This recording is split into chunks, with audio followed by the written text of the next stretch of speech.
የስራ አጥነትን ችግር ቀርፎ ዜጎችን በኢኮኖሚ ተጠቃሚ ለማድረግ ባለፉት ጊዜያት በሲዳማ ክልል በርካታ ስራዎች ሲተገበሩ መቆየታቸውን ከክልሉ ስራ ክህሎትና ኢንተርፕራይዞች ልማት ቢሮ የተገኘው መረጃ ያሳያል። ቢሮ ይህን ማስቀጠል እንዲያስችለውም በክልሉ የስራ እድል ከተፈጠረላቸው ወጣቶች ጋር በቀጣይ እውነቶች ላይ ምክክር አድርጓል። በዚህ እውነት በክልሉ ማሳያ ከሆኑት ውስጥ ከማዕከላዊ ሲዳማ ዞን የመጡት የነታምራት ካሳና ከምስራቅ ሲዳማ ዞን የመጡት የነብሩክ ቦኖዬ ማህበሮች ተጠቃሽ ናቸው። 2014 አካባቢ ነው የስራ ዓለም የገባ ነው። የወጣቶች መዝናኛ ስራ ነው የተሰማራ ነው እና ካፒታላችን ወደ 1.200 ሺህ አካባቢ ነው። አሁን ህንጻ መሳሪያ ከፍተናል። ቴራዞ ማምረቻ ማሽን ገዝተን ወደ ቴራዞ ገብተናል። 2 አመት ከ4 ወር ውጤታችን ወደ 4 ሚሊዮን ወደ 800 ሺህ ብር ተጠግቷል። ይህ ጅማሯቸው ወደ ተሻለ ምዕራፍ እንዲሻገርም የክልሉ መንግስት ድጋፍ መቀጠል እንዳለበት ያነሱት ወጣቶቹ አሁን ላይ ከራስ አልፈው ለሌላ ወጣቶች የስራ እድል መፍጠራቸው የተሻለ እድል መሆኑን ገልጸው ወጣቱም ከስራ ጠባቂነት ወደ ፈጣሪነት እንዲሻገር ጥሪያቸውን አስተላልፈዋል። አሁን ለምሳሌ ያደጉት ሀገር ላይ ስናይ የራሳቸው ስራ የፈጠሩ ሰዎች ብቻ ነው የተሻለ ደረጃ የሚደርሱት።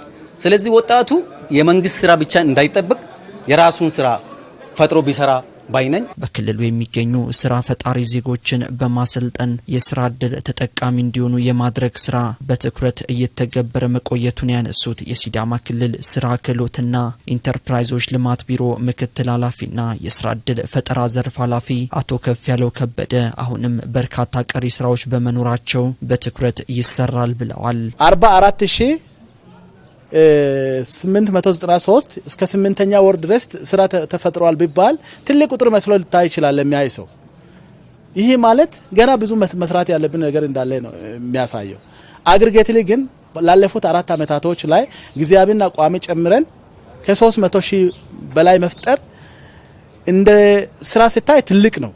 ቀጥለን መስራት ያለብን ነገር እንዳለ አይተን የተለየ ትኩረት ሰጥተን እየሰራን ያለን መሆኑን ነው ማንሳት የሚፈልገው። በክልሉ ከስራ እድል ፈጠራ ጋር ያለው ዝቅተኛ አመለካከትና ሌሎች ተግባራት በተፈለገው ልክ ዘርፉን ለመምራትና ውጤት ለማምጣት ሲፈትኑ መቆየቱን ያነሱት የሲዳማ ክልል ስራ ክህሎትና ኢንተርፕራይዞች ልማት ቢሮ ኃላፊ ወይዘሮ አገረጽዮን አበበ በዚህም በተከናወኑ የግንዛቤ ስራዎች በሚፈለገው ልክ ባይሆንም ለውጦች መታየታቸውን አንስተዋል። በርካታ ወጣቶች በሚንሰጣቸው ስልጠናዎች እያመኑ ወደ መደራጀት መምጣት ጀምረዋል።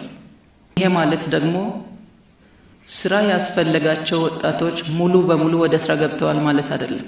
ዛሬ ላይ ያለንበትን ስናይ ግን ለብዙ ሺህ ወጣቶች በእነዚህ አመታት ውስጥ የስራ እድል መፍጠር ተችሏል። የስራ እድል መፍጠር ብቻ ሳይሆን ሀብት እንዲፈጥሩ የተለያዩ ድጋፎችን ማድረግ ተችሏል። በክልሉ በስራ እድል ፈጠራ ተጨባጭ የሆነ ተግባራትን መመልከት መቻሉን ያነሱት ኃላፊዋ አሁንም ያሉ አቅሞችን ተጠቅሞ ውጤታማ ለመሆን ድጋፎች ተጠናክረው ይቀጥላሉ ብለዋል። ዛሬ ያለንበትን እያሰፋን እየጨመርን ጊዜው የሚጠይቀውን ድጋፍ እያደረግን ሌሎችንም የቀሩትንም ወደ ስራ እያመጣን በሄድን ልክ በአጭር ጊዜ ውስጥ የብዙዎችን ችግር ደግሞ መቅረፍ የምንችልበት ብዙ ሀብት ደግሞ በክልል ውስጥ ማፍራት የምንችልበት ከዚያም አልፎ ለሀገር የሚተርፍ አቅም የሚፈጠርበት ይሆናል ማለት ነው።